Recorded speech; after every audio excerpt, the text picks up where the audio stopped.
All right, today we're going to practice number 6. And so this involves a 2018 individual tax return for a single taxpayer. Shaun Gomez works as an office manager. W-2 is on the next page. He also has $2,500 of interest reported from Wells Fargo. The 1099 INT is included in this example. His social security number and his date of birth are stated. He lives in Huntington Beach, California. He's got a home phone number, a cell number, and he will allow text option to his Verizon home. And he's also supplied us with with his email address. Okay. I've already done the returns, so I know he's going to have a balance due, and he will pay it by April 15th, 2019. So his wages were $50,000. He had $2,500 federal tax withheld. California withheld $375. Social Security tax withheld was $3,100.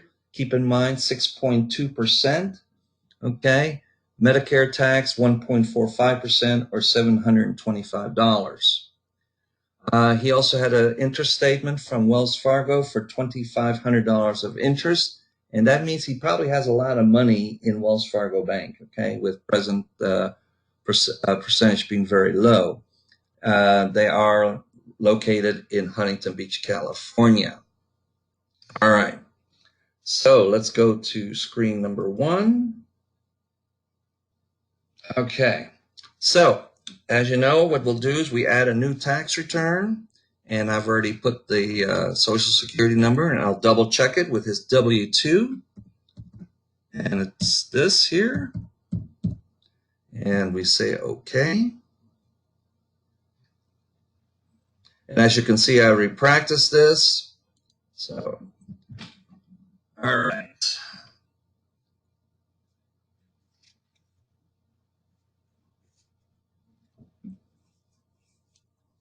All right, and here we go. His date of birth is 06/12/1991.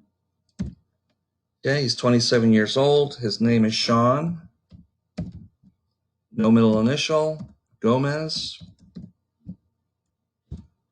Okay, he's not a junior or the third. His occupation is office manager. Okay, he is not a dependent of anybody else.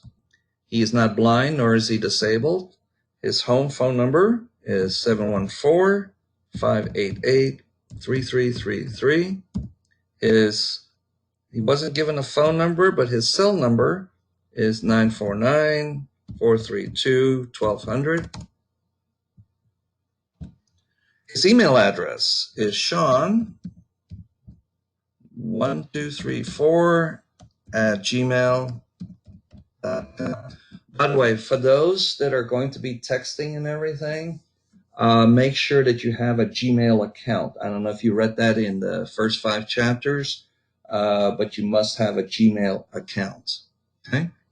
And again, I want to remind you about the 2 types of text. Basic text is free. However, TextLink Plus is $99. Okay, one-time fee. Okay, he said that he agrees to receive text messages. His carrier is, and we go down to choices, and we said Verizon. Okay, his preferred contact will be by cell phone, and his language is English. He is a male, and he did not receive any letters from the IRS this past year. And since I already know that he's going to owe, I'm not really going to ask for any identification, although I might ask for purposes of Social Security number, I might ask him for his Social Security number or driver's license. However, and you can put that in here at this point if you like. Okay, he is single. Okay, and his address is 337 Silver Lane. And no apartment. And his zip code there is 92647. And as you can see, it automatically pops up on Huntington Beach. Okay. We're not doing any bank products. He's not going to deposit because I'm predicting that he's going to have a balance due. However, if at this point you might ask the client, if you have a refund, would you like it deposited? Would you like a bank product? Or what do you want? You want a check mailed to your home? By the way, do not ever have any of your clients' checks go to your office or your home. Okay, you can go to jail for that. So please don't do that. Okay, I actually had one client like that in the past, and actually it was one of my franchisees, had all the checks going to his office. He didn't do anything illegal, and the reason was because he was dealing with a lot of migratory people. People would move between Bakersfield and Salinas because they worked on farms, and so for safety reasons, he had them sent to his office, which is illegal. So when we caught it, we stopped it immediately. So please don't do that. Okay. All right. If he's referred, you can set up a referral report and see, and start giving a referral money. I suggest maybe $20 or so, whatever you like. Okay. He would not like to enroll for Protection Plus, and we mentioned that on the last call. Okay, and he is covered by a pension plan. And by the way, if you are covered by a pension plan, it should be listed on his W-2. There's a question from Andrea.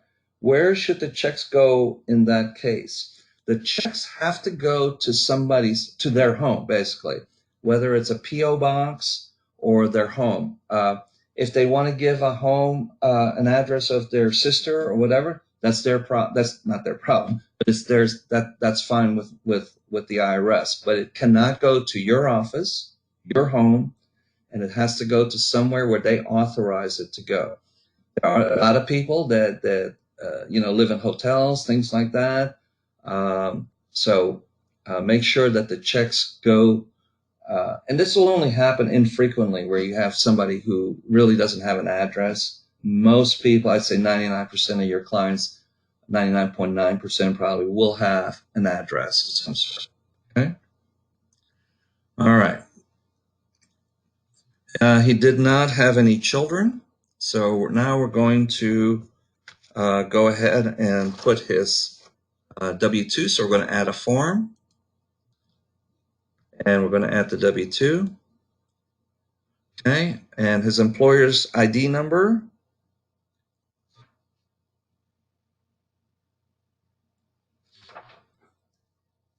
Okay, I'm going to have to make up one as I forgot to put that in there.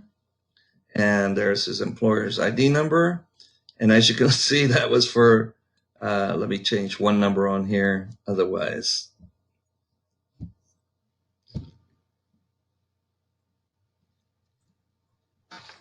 his employer.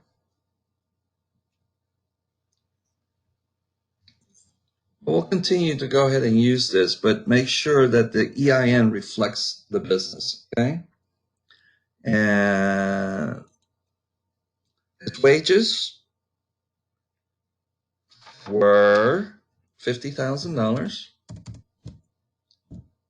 He had federal taxes withheld of $2,500. Okay, and again, if you're in California, make sure that you see some sort of SDI in box number 14. Okay, some people put it in box number 12, so either one is fine. He had California taxes withheld, $50,000. And I'm sorry, taxes withheld was $375,000. Okay. So that's the W-2 so far. At this point right now, before we even put the interest in, you can already see a balance due on the left-hand side there of 1911. So you know that the addition of the 2,500 is going to kill him even more. Okay, so we're going to add the form Schedule B.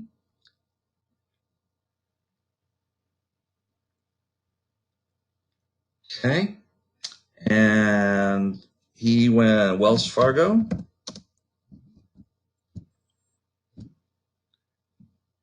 And let's see what choices we have. Taxable to federal, taxable to state. So it's a little dash, so we don't have to put anything there. And these are the other types of interest. Could be non-taxable state, but taxable to the federal. And nominee distribution. Hopefully you know what a nominee distribution is. That's where I might get $10,000. However, my sister is also eligible for half of that. She would be my nominee, and I would send her a 1099 for the other 5,000. Okay, so you would put a code E if you're only putting half of that. There's a question from Andrea. Why can't the SDI go in boxes 19 and 20? All right, let's go back to the W-2.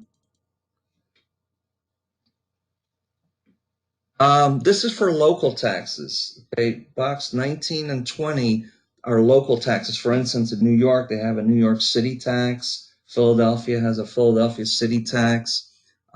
It's not really a local tax. It's the SDI stands for State Disability Insurance. It's really not a tax, but every employee generally has to pay a nominal fee each month based on their income. There is a limit, and that's why it doesn't go into 19 or 20. So you might, for instance, if California, let's say, had a tax in, let's say, Salinas tax. As you can see, it's in balance. So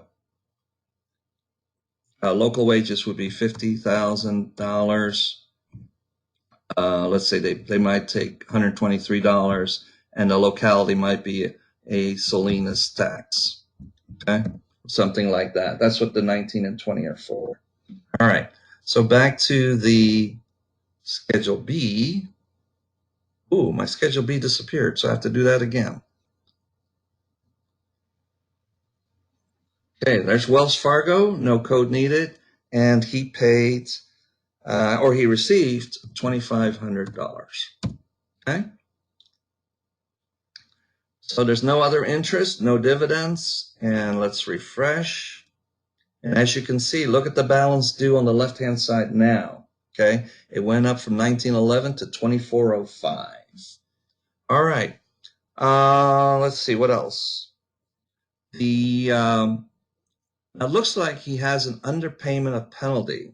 Okay, so the 2210, because he owes more than $1,000. See, the trick is anytime you can stay under $1,000. Like, remember, most people who understand finances like to owe the government or the IRS $999. The reason is there's no penalty, plus you have used the government's money. Okay, so the trick is obviously to stay under 1,000. However, if it's 1,000 or more, you can possibly get hit with a penalty. So the 2210 automatically gets prepared, and it looks like there's going to be a $50 penalty. Now, there are many ways of preventing paying the penalty. One is if you paid at least 100% of last year's tax liability, you do not have to pay. There's also another trick. It's called annualizing. Annualizing, for instance, a lot of people, commission people, let's say, they get a monthly salary, and then at the end of December, they get a big bonus. Okay, so they might be making, let's say, $1,000 every month, but then in December, they make like $100,000 bonus. In this situation, you might want to do the installment method, to use the installment method to prevent from paying penalties. So the question you ask them is, in your last year tax return, was your tax liability less than this year? And the client says, yeah, last year my tax liability was only $1,500. Okay. Now look what happens now. $50 penalty is erased. Okay. So that's very important. You know the rules. You must pay at least 90% into it for the current year, or if your tax liability is less than 100% for the previous year. So if we could look at the 1040 tax return, okay, here's his income. There's the interest received, okay, and he made total payments of $2,500. His liability was $4,855, so he owes the government or the IRS $2,355. However, we prevent it because we answered that question in the 2210. He has no penalties. And so what he wants to do is he wants to basically file it on April 15th. So he has two choices. One, he can do a paper return if he likes, and you can present it to him now. Or you can file it for him electronically on the 15th of April. Okay? In my situation, if it was me, I would probably say, hey, go ahead, let me do a paper return for you, and you can go ahead and mail it on the 15th. I don't want to have more business going because I'm going to be busy on April 15th, and I would rather have him done now. Or you can file electronically now, which is another good answer, by the way, and have him make sure that he sends the money again by April 15th. The problem is this. If you file electronically now and the client doesn't pay by the 15th, letters start pouring in, okay? And you want to prevent that because a lot of folks who owe, a lot of them don't want to pay, by the 15th. They pay later or they can't pay or whatever. So anyway, and when you file electronically, vouchers will pop up. It'll be a voucher for the federal and a voucher for the state if he owes for the state as well. And you could send him home with those two vouchers. He would then send each voucher with the checks to IRS and the franchise tax board. Okay, so we still have to do California. Okay, so we go to state, and California is not available yet.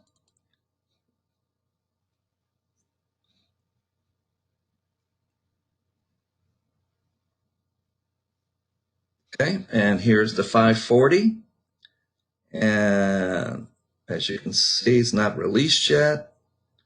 And California looks like he owes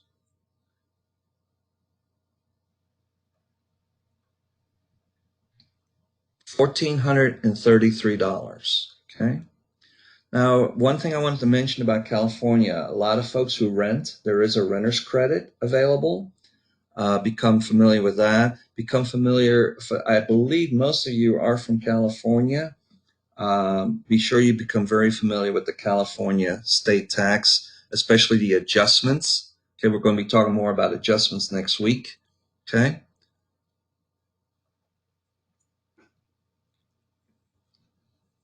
Okay, so you'll ask them at this point, do you want to file electronically and I'll issue you two vouchers? Or do you want to file paper and you'll mail it whenever you want to?